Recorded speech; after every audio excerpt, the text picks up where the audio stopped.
Welcome to the Golf Improvement Podcast, episode 116. Welcome to the podcast for golf lovers and enthusiasts who are looking to take their games to new heights. Dedicated to custom club fitting, short game improvement, and effective practice to improve your golf game. This is the Golf Improvement Podcast with your host, Tony Wright.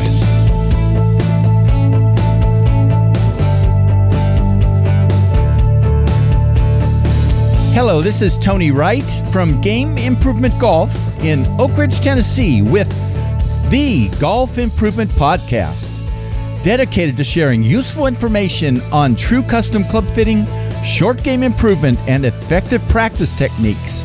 I create exceptional golf clubs. You shoot lower scores.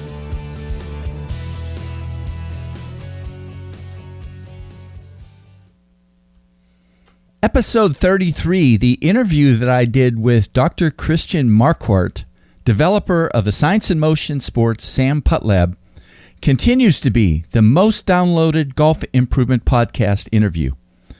So when I found out about some recent important updates to SAM PuttLab, I was excited that Christian would come back and do this interview with me. I hope all you listeners understand some of the decision process that Christian and his team have used, he shares this in the interview, for creating the recent update to the SAM PuttLab 6 Tour Reference benchmark data, and also the importance of this data to help golfers improve their putting. But as he did about 3 years ago, Christian also provided some great putting improvement nuggets in this interview, and be sure to catch those.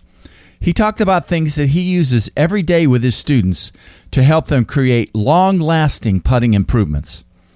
So enjoy this return interview with Dr. Christian Marquardt. www.gameimprovementgolf.com.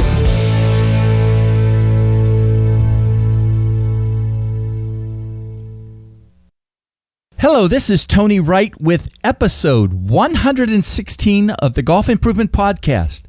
And welcome back, Dr. Christian Marquardt, neuroscientist, motor behavior expert, my personal yips cure helper, and developer of the Science in Motion SAM PuttLab, which is a putting coaching and training system. Today, Christian's going to talk with me about some of the really interesting recent improvements to SAM PuttLab and the value of these for golfers. So, Christian, welcome back, and thanks for doing this interview with me. Yeah, just thank you very much, Tony. I'm glad to be back with you. It's delightful to get to talk with you again. Well, Christian, you just released the SAM PuttLab update where the tour reference data has been updated. Before we talk about some of the nuts and bolts of that, maybe we start at the beginning, talk a little bit about how you define benchmarks and why it's important for you to include putting benchmark data in the SAM PuttLab data. Oh yeah, to explain this, we need to go back a little bit in history. At the time where we started developing the system, there was nothing out there, no technology to measure putting other than video.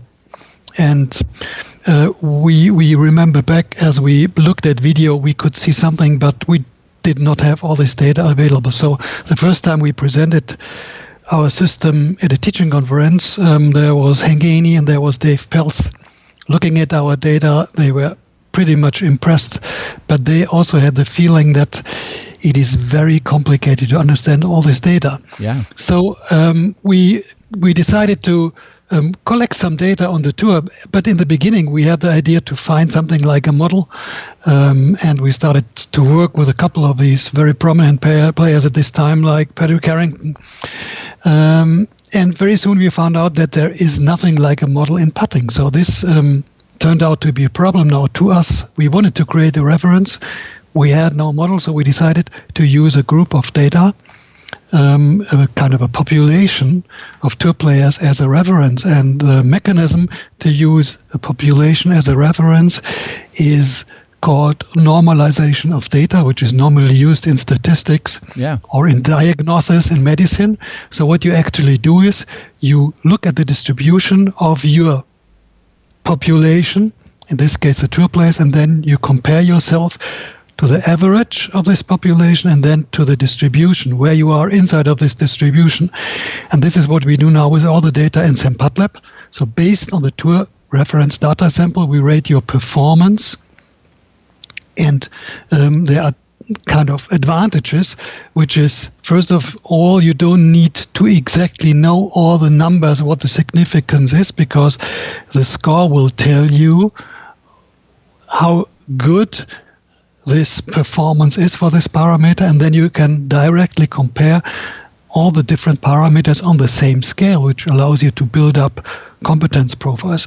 So this is a very neat system because it helps you to really understand the complete profile of your students' performance. Additionally, as we know that we talk about a skill which is learned, and we know from motor research that once you learn a skill, it's becoming more and more automated.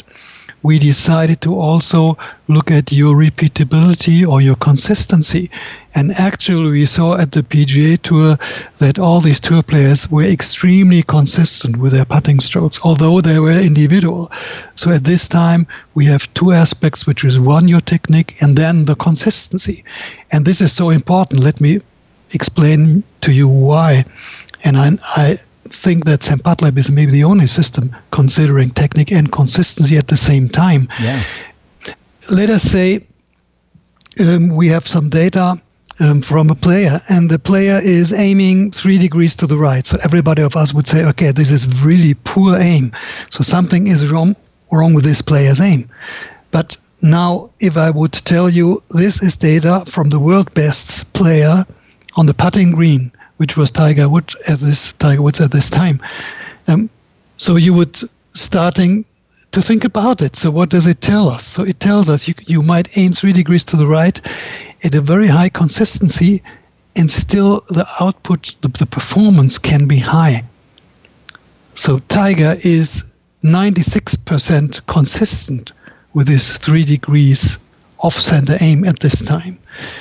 And if you don't know this, you would certainly misinterpret what the data will tell you. So we look at both sides on these scales, and I think it is a complete system now to start looking at the data and analyzing your individual performance profile. And I think it's good that you called it a problem in the beginning, what you said, that you didn't have a model, but I mean, there are so many variable ways that people can get the ball in the hole, right? But yes. Yeah, right. Yeah, this is true, because you need to think about a putting stroke. It is not at the limits of physics. It is a slow movement, and you can really adopt different techniques, although we would prefer specific techniques, but it is really much more individual than the full swing. Yeah. Well, I think one of the first updates to the reference data was 2006, and I believe you did another one like around 2009. Isn't that right? Yes, this is right. So we had an internal update in 2009, which did not really touch the reference data, but over the time we had some customers asking us about more recent data, and we followed up our data sample throughout the years, compared it with other data sets we discussed with Phil Kenyon, and it was almost no change. But over the years, we had the feeling, well, maybe we really need to review it. So we created a complete new data set last year. So we added a lot of other players. And in fact, we saw slight changes where we decided, okay, let's come up with a new database. Although for the customer, it might be a little bit unfamiliar seeing the scores now at a slightly different level, because the customer is knowing his own report now using the new data sample, right? The new data, which is improved, and we will talk about this, I think, in a minute. Yeah, right. So because the new data is a little bit higher in performance, so your score will be a little bit lower. So not because your putting is worse, but because your reference data improved, so your score might go down by about 5%, but that's maybe the only downside of this update. Yeah. Now, roughly how long did it take you to, from the time you started to create that update of the data to when you said, yeah, we got this and we're ready to kind of put it out there to the world? Was it 6 months, year? Well, we just followed this up over the years, and so in 2018, beginning of 2018, on the PGA show in Orlando, we decided to come up with a new data set because a couple of guys like David also said, well, maybe this is a good idea because we all want to be up to date, and although there is not a big difference, it might be interesting to talk about the slight changes also. Yeah. As we are in a different position as from the beginning, because in the beginning we needed to really travel with the tours to get this data. Now most of the tour coaches use PuttLab, all the performance centers use PuttLab, so we have much more data and we can be much more selective, that we only take the good data sets and we just check each data set. And if something is wrong with it, we just reject it. So I think the quality of the data sample is now also on a higher level. Yeah. Now, that kind of brings us into the next question. So, the reference database is based on, 150 tour pros. Can you talk a little bit about some of the specifics about how you made decisions of what, which people, which data are in the new reference set of data? Well, the first data set was about 99 players as far as I can remember. They were all recorded between 2003 and 2005. And we still try to not only take kind of the top performers, we wanted more to still keep kind of the average top 100 PGA Tour player, because we compare amateurs to this data sample. We don't compare tour players to this data sample. So we tried to keep a little bit this individual performance from the tour. If we would have taken only the best, let's say the top 20, it would be very individualized. So we think we mix it a little bit. So we included a lot of PGA major winners, but also with kind of the average tour players, maybe ranked 40 or 50. So I think it is a good mix, and we kept it a little bit more in the distribution over the top 100. Yeah. That's interesting because, again, as you said, if you had just confined it to, maybe the top 10 or 20 people or something, it wouldn't have gotten a lot of the, sort of the richness of the variability in it, I think, right? Yes, exactly like I explained with Tiger. So if you aim 3 degrees to the right, should I teach it to my student? I don't think so. No, but right. Still, it should be part of this data sample because it tells you that this is one option, as long as it is consistent. So this is how we think about our data. Yeah. Well, the report now, there was a report that's online, and actually people will be able to download that, a PDF file. Notes changes in data for face at address, face at impact, path at impact, face rotation, impact zone, and rhythm data. And rhythm data is usually important from when you first started taking data to now. Talk about some of the most surprising results you've seen in looking at the new data, and maybe some implications for golfers that are looking to improve their putting.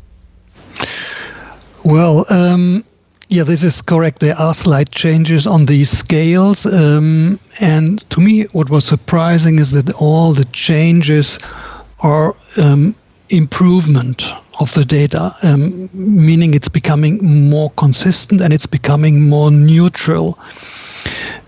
So let us talk maybe first about the technique. So if I say neutral, what does it mean? In the old data set, the aim was 0.3 degrees to the right. Now the new data set, the aim is more accurate, is only 0.14 to the right. So the aim angle improved. Phase at impact is almost the same, but path at impact is less pointing to the left. It was 0.7 before, now it's 0.4. So this is more neutral.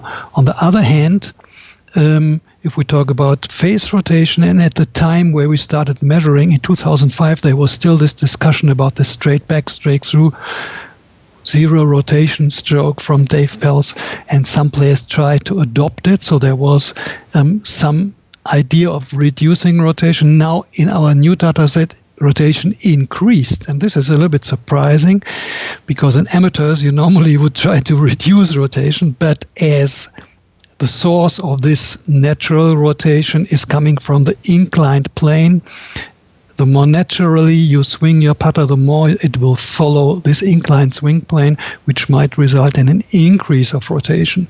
So total rotation increased from 10 to 11, rotation rate increased from 25 to 28, and rotation in the impact zone around impact increased from 3.2 to 3.6. So this is significant, and very interesting that the rotation is now more symmetric. So the rotation before impact and after impact is more the same as before. So there is less manipulation. So we think that today there's an idea of just rotating more naturally through impact and letting and allowing the putter to rotate as before.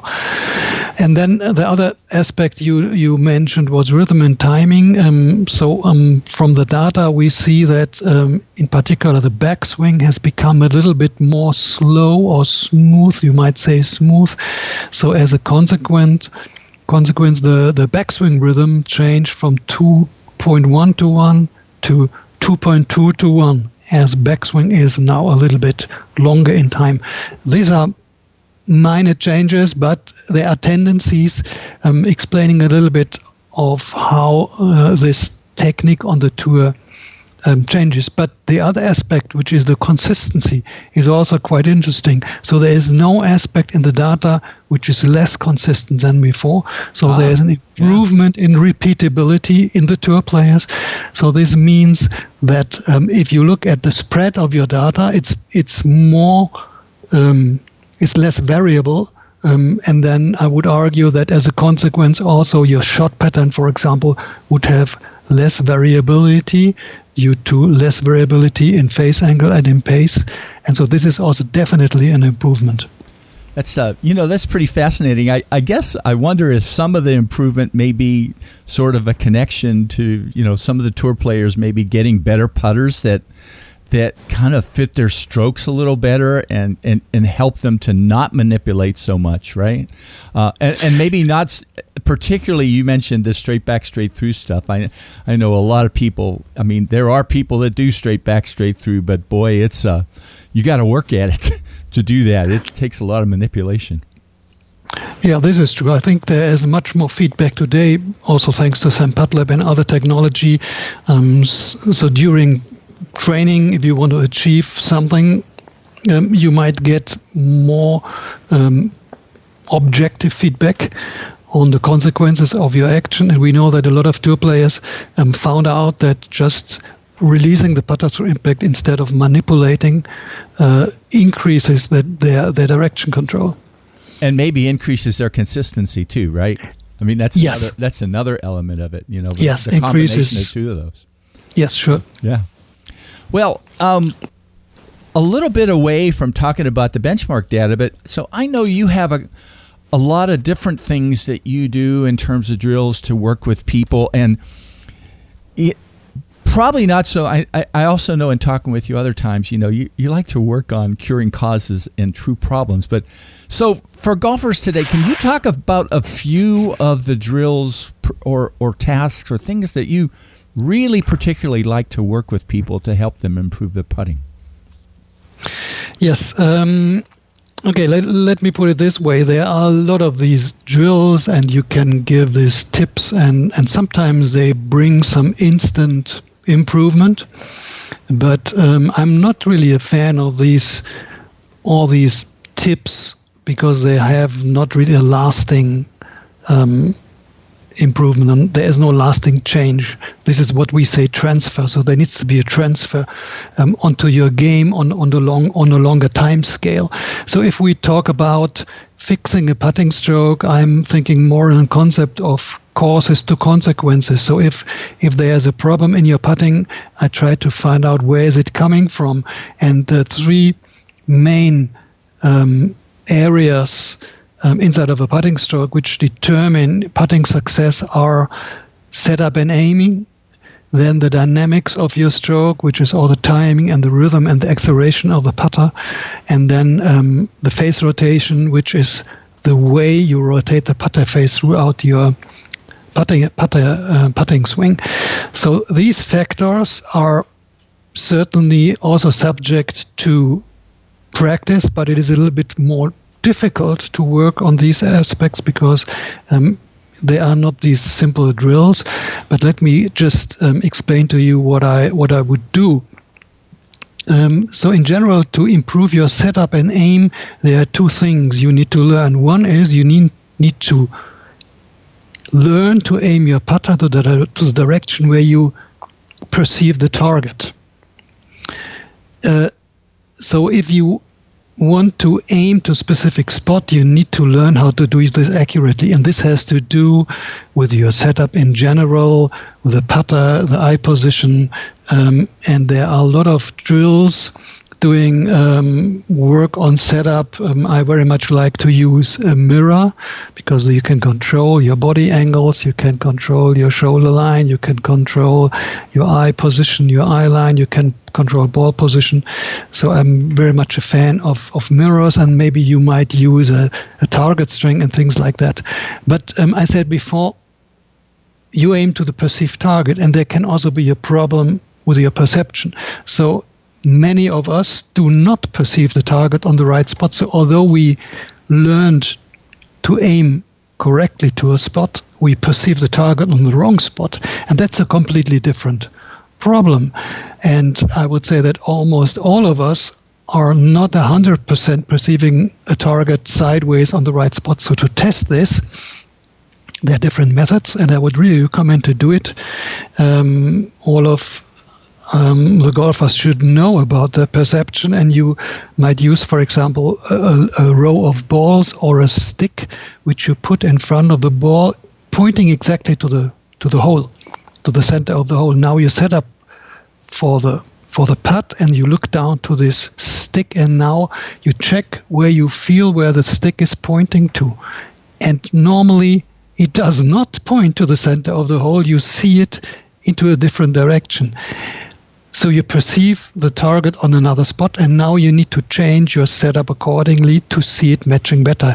And you might now start working on your eye line angle, on your on the distance of the eye to the ball, on your grip left and right hand, on the angle of your left foot. Very interesting that working on the angle of the left foot relative to the target, perception of the target would change a lot. So this is what I do a lot with my students. So perception and aim abilities need to come together. So this is about aim, and then the second part I would recommend would be maybe something which is improving your stroke rhythm and your movement smoothness in a more general way. I would recommend to use counting drills, and certainly there are different counting drills like 1001 for the backswing rhythm, but I would present here now a counting to 4. And actually, that was one that you gave me when you were talking with me about trying to help me with the yips, was this kind of a drill. Right? Yes, exactly. Because the counting. Why do we do counting? So although we do not really recognize what's going on in a putt, you can just test the difference by taking away the ball and swinging the putter, and all of a sudden, it is so more easy to not manipulate, to not interfere, to get into a smooth stroke. And if you are in trouble, for example, with manipulation or even with yips, and you take away the ball, all of a sudden the problem is gone. And so this subconscious level of manipulation is high in most of all of us because we want to be accurate. So we try then to not manipulate and to stay relaxed and to just play a ball if there were no ball. And this is so difficult, but by counting, it helps to be much more smooth and natural. And so my counting drill would be to count on a very constant and smooth tempo from 1 to 4. So it's 1, 2, 3, 4. And you start counting after you decided to hit the putt. And now by 1, you take a last look to the hole. You turn the head to the left, look to the hole. Then by 2, the head comes back to the ball and you fixate the eye over the ball. Very important to fixate the eye, not to move it inside of the stroke. By 3, you are at the top of the backstroke. And by 4, you are already through the ball at the finish position. And this is a very, very, very powerful drill. And you immediately see the difference of your thought processes. And you immediately see how rhythm and timing and face rotation improves. So this is one of my favorite drills I give to most of my students to take home and to test it. Now that's an easy drill to do inside too, with it, with the combination of not worrying about where the ball goes, right?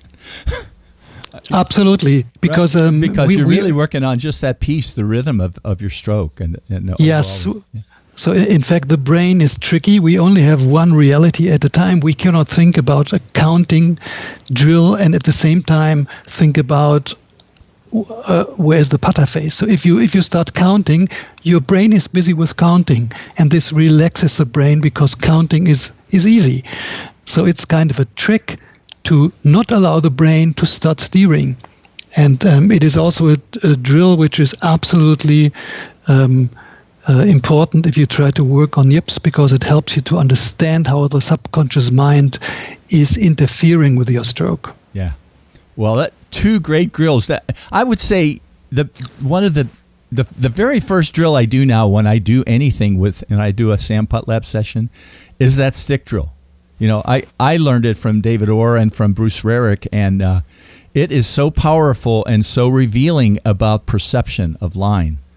I found I had to rotate my head a little bit.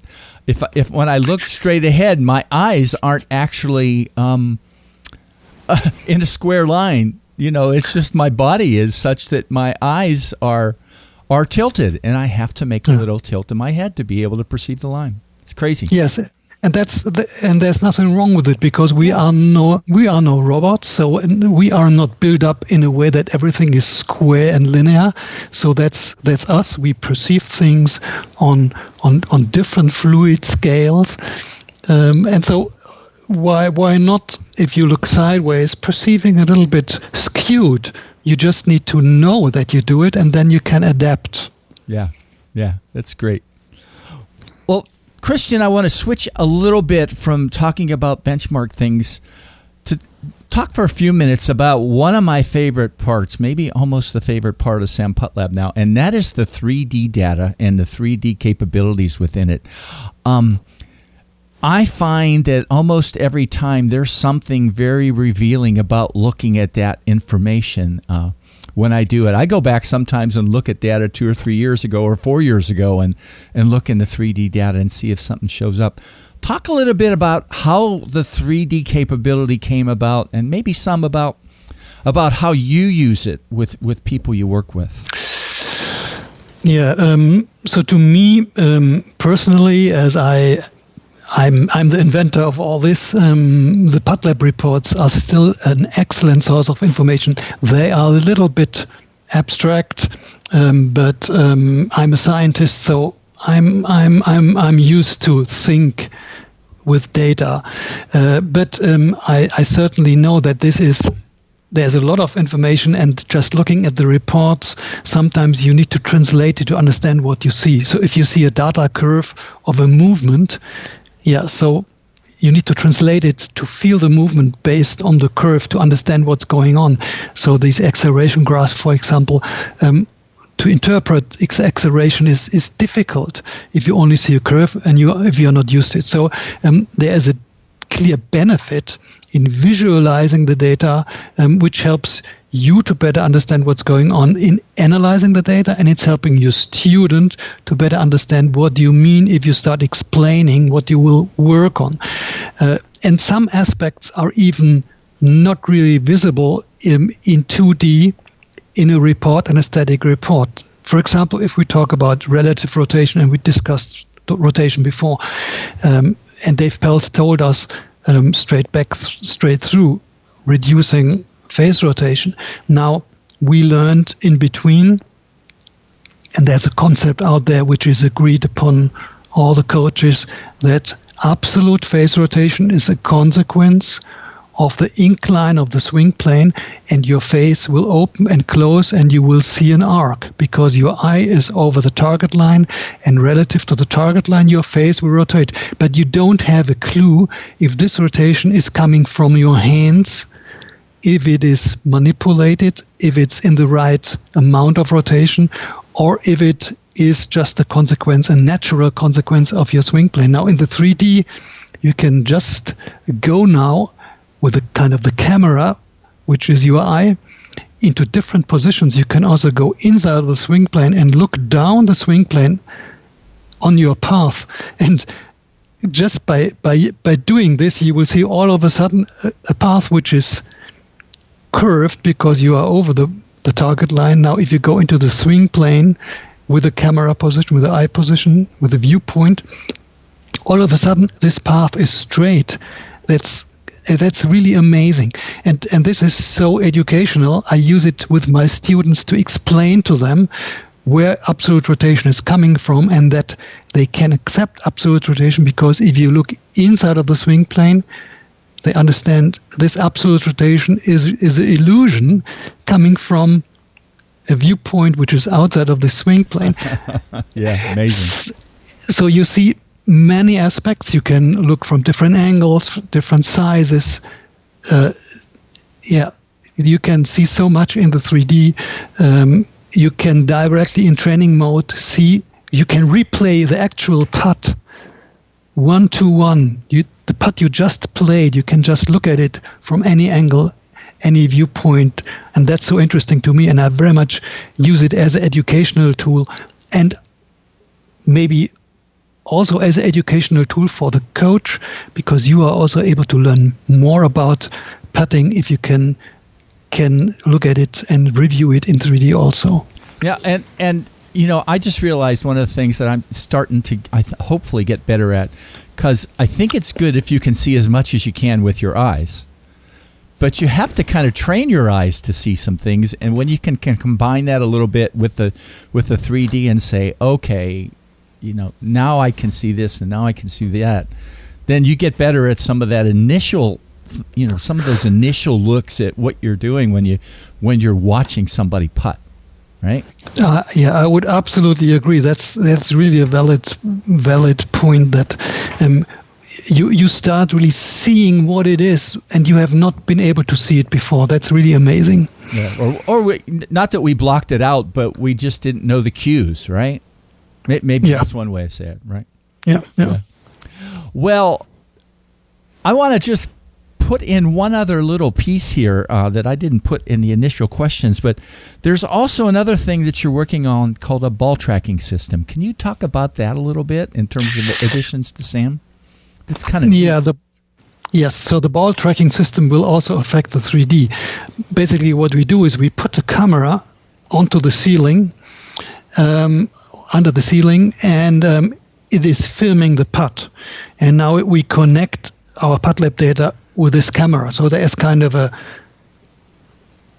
match of your stroke to a ball with true roll on a putting green, which can even be sloped. So we will have even in 3D a complete system where you can also look at ball action. We can look at breaking putts. We can estimate the probability of your actual putt due to the break you played and the pace. We can look at shot patterns. We can start with performance testing.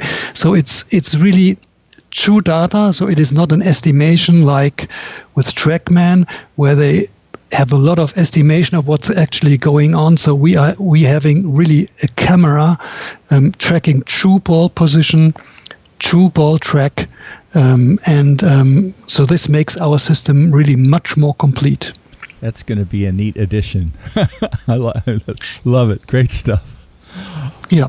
Well, here we go. 30 minutes or so, Christian, and time flies very easily when I get to talk with you. That's great. How about a few final words for golfers, Dan? Just some other things here at the end that you might want them to think about when they're putting to help them improve their performance.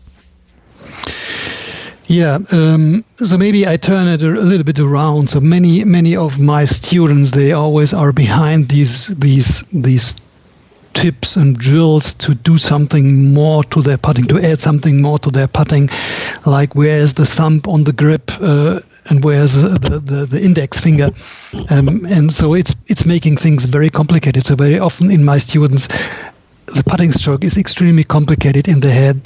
They try to do the best, but it's kind of it's really a complicated task. And what I learned on the tour is the best putting strokes are much more simplified.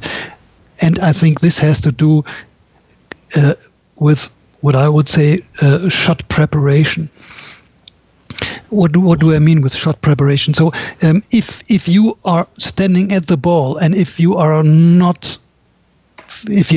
finalized your preparation in a way that you know where the direction is you will play and where the pace is you will play. So if you are still unsure, then during the stroke you need to make very complicated things to let the ball go into the hole. Now, what I learned on the tour is that there's a very different way of putting, which is deciding for a line and deciding for a pace before you start. And now if you are over the ball and if you are able to trust, so what then do you need to do? You only need to bring the putter back at the exact same angle as compared to your aim to the ball. So just keep the angle as you aimed it. Move back and forth, but keep this angle that it comes back at the same angle. So don't manipulate anything. And then just give it the right pace by using a specific rhythm. So it is then more about natural rotation, smooth movement, good rhythm, and this is an extremely successful strategy. So we try to simplify the solution much more than you might think. And certainly we have all the training drills to work on certain aspects of the putt, such as hitting it center on the face and so on, which is all good. But in the end, if you're out on the course, if you want to hold a putt, then it's all about the trust that you prepared in the right way, and then you need to unfold your performance, your competence. You need to unfold what you learned before. Maybe I give you another example of what I mean. So let's say I'm a musician, and I practiced a lot to play the instrument in the right way. And we all know musicians practice a lot. But now you're standing in front of the audience. And what do you need to do to perform? Do you start to think about your fingers, about your instrument? Or do you something different, which is just try to play the melody as best as you can? So standing over a putt, try to play the melody of your putt the best you can. Don't think about how you move, because this would be internal and this would not turn out to sound nicely. So if you want to play an instrument, you need to be external. You play the melody. And this is how you should hit a putt. And I give this picture also to my students to take it out on the course and to use it to hit all the shots and to hold the putts. So you get them to prepare as best as they can and then not obsess about it and let it go, right? I guess, right? Yes. Be as good at their preparation as they can. Do you sometimes get people to just practice playing the melody a little bit and not get so worried about the beginning part too? Sort of that. You know what I mean? I see some people that get so obsessed with what the heck is going to happen with the ball,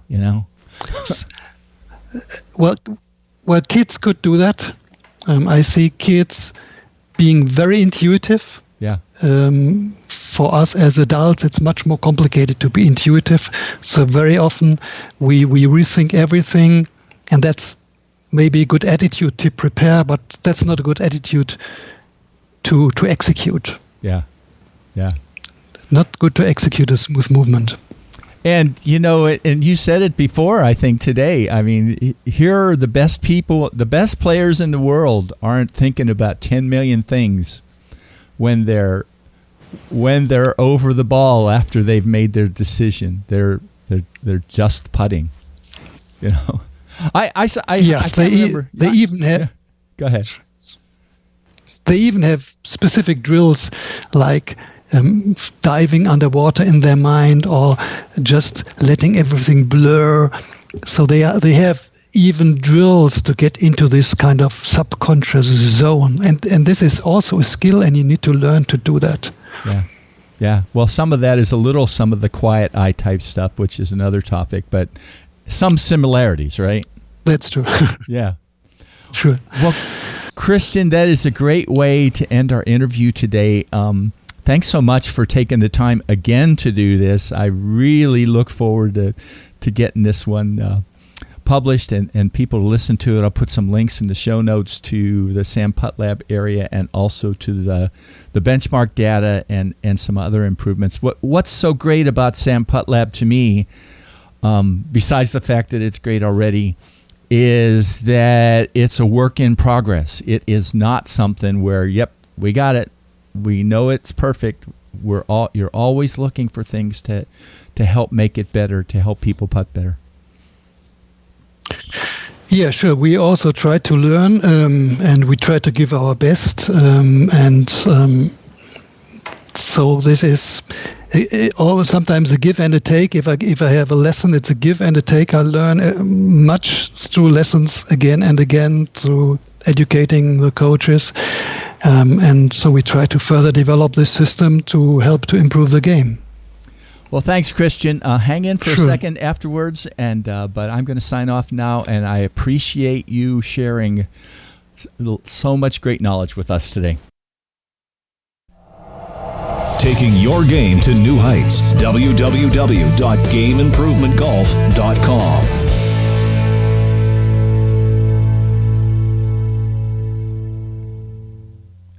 Christian, thanks for the valuable putting improvement information you shared today with golfers and also putting instructors. Let me, if you don't mind, summarize just two major takeaways I took from this interview. First, that there are no models for the perfect putting stroke. We are all individuals and not robots.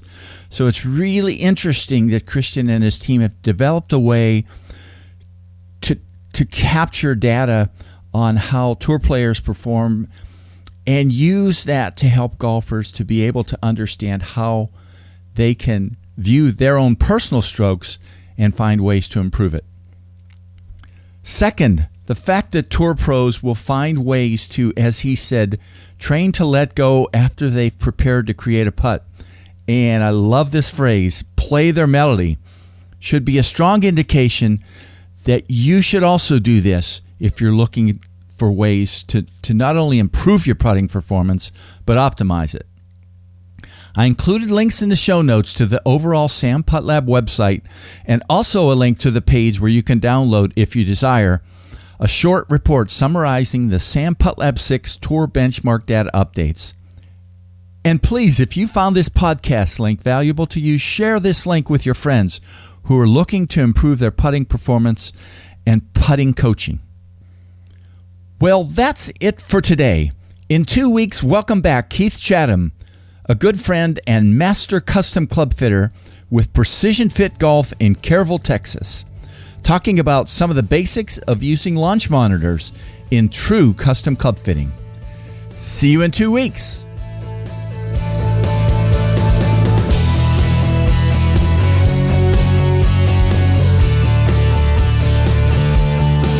Game Improvement Golf, your source of information and inspiration to become an exceptional golfer now. www.gameimprovementgolf.com